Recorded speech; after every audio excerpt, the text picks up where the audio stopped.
Hello everyone. Today we are going to discuss about concept related with inheritance.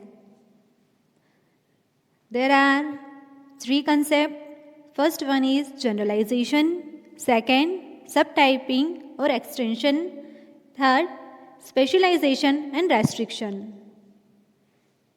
First हम देखते हैं generalisation क्या होता है। कंप्यूटर के इनहेरिटेंस को हम एक एग्जाम्पल के थ्रू समझने की ट्राई करते हैं। सपोज़ हम रेलवे रिजर्वेशन का सॉफ्टवेयर बना रहे हैं। इस सॉफ्टवेयर में किसी भी समय दो तरह के टिकट्स हो सकते हैं। फर्स्ट होगा कंफर्म टिकट, सेकंड होगा वेटिंग टिकट। इन दोनों ही टाइप के टिकट्स के कई अन्य एट्रीब्यूट्स हो सकते हैं, like train number, date, time, destination. फिर भी एक कंफर्म टिकट में सीट नंबर का नेम एक एक्स्ट्रा एट्रीब्यूट होगा, जबकि वेटिंग टिकट में एक स्टेटस एट्रीब्यूट होगा जो टिकट की स्थिति को दर्शाएगा। हमने दो क्लासेस को कॉमन स्ट्रक्चर व एट्रीब्यूट्स के थ्रू रिप्रेजेंट किया है, जो कि सुपर क्लास रिप्रेजेंट करती है। यानी टिकट एक ऐसी कॉमन क्लास है जिसके एट्रीब्यूट्स व बिहेवियर को इनके बीच, इनके नीचे की दोनों सब क्लासेस कंफर्म टिकट व वेटिंग टिकट को दर्शाएगी। बिकॉज टिकट क्लास को हम एक ऐसी क्लास के रूप में रिप्रेजेंट कर रहे हैं जो कि इसके नीचे की दोनों क्लासेस के लिए कॉमन एट्रीब्यूट्स व बिहेवियर को रिप्रेजेंट करती है, इसलिए इस क्लास को जनरलाइज्ड क्लास कहा जाएगा। इसे समझने में इजी करने के लिए हम एक डायग्राम बना देते हैं, जिसमें सबसे फर्स्ट हम रखते हैं टिकट को, देन हम कनेक्ट करते हैं उससे जनरलाइज्ड को। इससे कनेक्टेड हमारे पास में दो टिकट्स होंगी। फर्स्ट होगी कंफर्म टिकट, सेकंड होगी हमारी वेटिंग टिकट। ये है स्पेशलाइजेशन। ये दोनों ही क्या कहलाएगी? स्पेशलाइजेशन। और जो टिकट है वो कहलाएगी हमारी जनरलाइजेशन। अब जब कंफर्म टिकट व वेटिंग टिकट दो ऐसी क्लासेस हैं जो इसकी सुपर क्लास टिकट के एट्रीब्यूट्स व बिहेवियर को प्राप्त करती है, साथ ही इनके स्वयं के भी कुछ एट्रीब्यूट्स व बिहेवियर हो सकते हैं। यानी ये क्लासेस ज़्यादा मॉडिफाइड हो सकती है और किसी एक काम को ज़्यादा स्पेशल तरीके से रिप्रेजेंट कर सकती है, इसलिए इन सब क्लासेस को स्पेशलाइज्ड क्लासेस कहते हैं। सुपर क्लास एक ऐसी क्लास होती है जिससे अन्य क्लासेस कॉमन प्रॉपर्टीज़ को प्राप्त करती है। ये क्लासेस अपनी प्रॉपर्टीज़ को अपने से इनहेरिट होने वाली क्लासेस के साथ शेयर करती है, जबकि एक सब क्लास वो क्लास होती है जो किसी सुपर क्लास की प्रॉपर्टीज़ यानी एट्रीब्यूट्स व मेथड्स को प्राप्त करती है और ज़्यादा स्पेशलाइज्ड तरीके से उन्हें यूज़ करती है।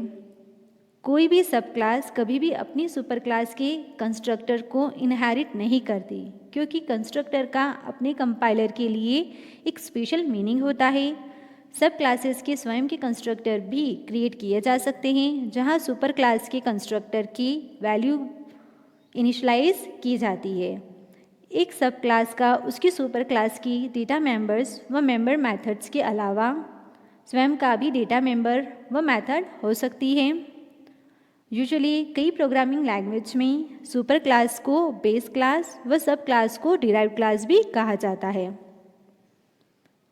जैसा कि हमने इसमें देखा है, टिकट क्लास एक जनरलाइज्ड क्लास है। एक जनरलाइज्ड क्लास का यूज़ इस तरह के प्रोग्राम्स को लिखने के लिए किया जाता है जो कि बहुत ज़्यादा जनरल यानी कि कॉमन रूप से काम में आते हैं। सपोज हमने एक ऐसा प्रोग्राम बनाया है जो कि यूज़र से इनपुट के रूप में एक स्ट्रिंग को लेता है और आउटपुट में उस स्ट्रिंग को स्क्रीन पर प्रिंट कर देता है, लेकिन हमारी जो रिक्वायरमेंट चेंज हो गई है और हमें स्क्रीन पर स्ट्रिंग के प्लेस पर किसी इंटीजर वैल्यू को प्रिंट करना है। इस सिचुएशन में हमें हमारी पिछली वाली क्लास को मॉडिफाई करना होगा।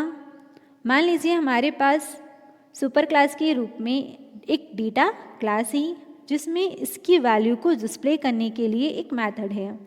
डेटा क्लास की सब क्लास के रूप में हमारे पास में कैरेक्टर व फ्लोट क्लास भी है। अब हम इंटीजर की वैल्यू को स्क्रीन पर प्रिंट करने के लिए एक इंटीजर क्लास क्रिएट करनी होगी जो कि डेटा क्लास की एक सब क्लास है। डेटा क्लास में एक और सब क्लास को ऐड करने पर डेटा क्लास की पहले से क्रिएटेड कैरेक्टर व फ्लोट सब क्लास में कोई इफेक्ट नहीं होगा, बिकॉज सुपर क्लास डेटा में कैरेक्टर क्लास व फ्लोट क्लास की वैल्यू को स्क्रीन पर प्रिंट करने की मेथड सुपर क्लास डेटा में पहले से ही राइट की हुई है। इसलिए हमें इंटीजर टाइप की वैल्यू को स्क्रीन पर प्रिंट करने के लिए अलग से डिस्प्ले मेथड लिखने की ज़रूरत नहीं है। हम डेटा सुपर क्लास की डिस्प्ले मेथड को इंटीजर क्लास में इनहेरिट करके एक इंटीजर टाइप की वैल्यू को स्क्रीन पर प्रिंट कर सकते हैं। जनरलाइजेशन एक ऐसी टेक्निक है जो हमें एब्स्ट्रैक्शन करने में हेल्प करती है। उप्स में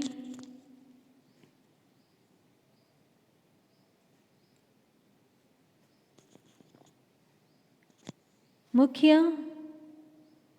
एक ऐसी क्लासेस डेवलप करने का होता है जो आपस में डेटा व मेथड को शेयर कर सके, साथ ही डेटा की भी सिक्योरिटी बनी रहे। यानी एक अनऑथोराइज्ड क्लास किसी भी तरह से किसी दूसरी क्लास के डेटा को एक्सेस नहीं कर सकती है।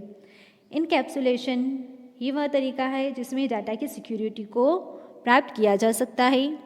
किसी क्लास को कब जनरलाइज्ड फॉर्म में क्रिएट करना चाहिए इसका कोई निश्चित नियम नहीं है, इसलिए किस प्रकार की क्लास को जनरलाइज्ड करना है और किसे नहीं, इस बात का डिसीजन लेने की जो क्षमता है वो आपको एक्सपीरियंस से मिलती है।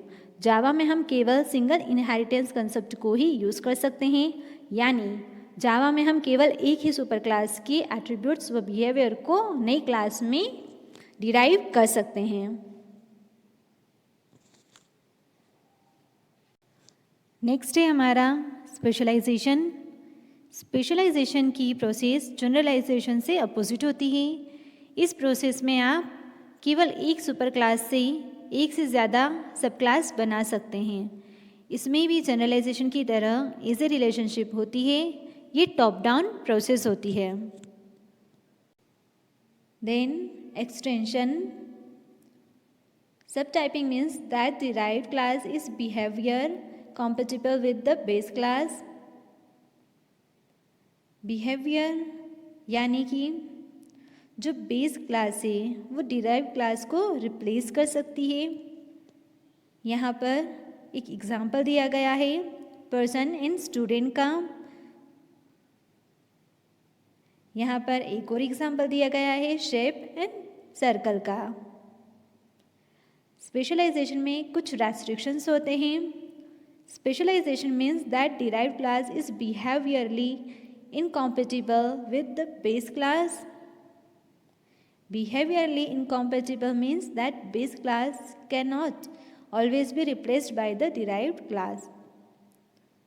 यहाँ पर उसी चीज़ को एग्जाम्पल के थ्रू दिखाया गया है। यहाँ पर एक और एग्जाम्पल लिया गया है। आई होप ये लेक्चर आपके लिए यूज़फुल रहा होगा। Thank you so much.